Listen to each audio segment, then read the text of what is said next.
Ito sir oh. Para ano. Ayan oh. Mismong sa ano. Mismong papunta doon sa submersible sa ilalim sa pump oh. Na-dislocate oh. Kailangan tradean ito. Kukuha tayo ng magti-trade para matradean to kasi kailangan to, palaki ang manok. Kailangan ng tubig. Tapos sisimintuhan natin to kasi kaya ano yan, bumagsak yung tangke. Tatanggalin namin tong tangke muna, sisimintuhan. Ayan oh.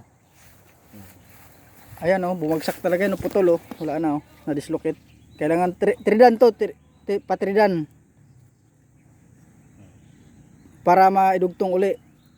Ang problema, kaya ano yun, bumagsak, wala palang flooring oh. Yan, supply yan dito sa ano building oh. Magkatabi oh. Sa building to. Yun yung tangke. Tapos na isa. Yun din yung tangkeng isa.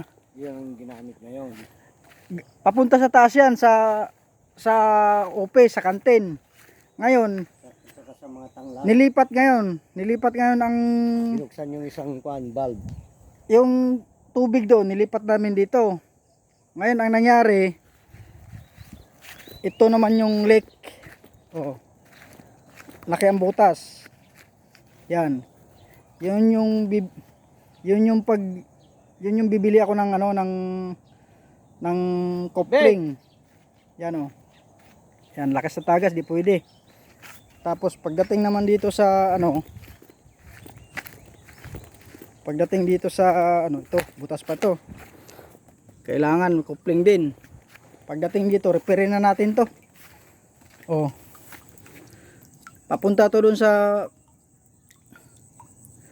opisina. Yan oh, lakas ng tulo.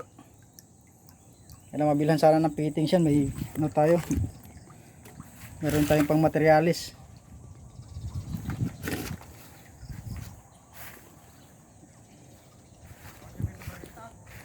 Ayan, ayun. Pinapahukay ko na sa kanila para pagbalik. Ayan oh. Daming butas. Ayan.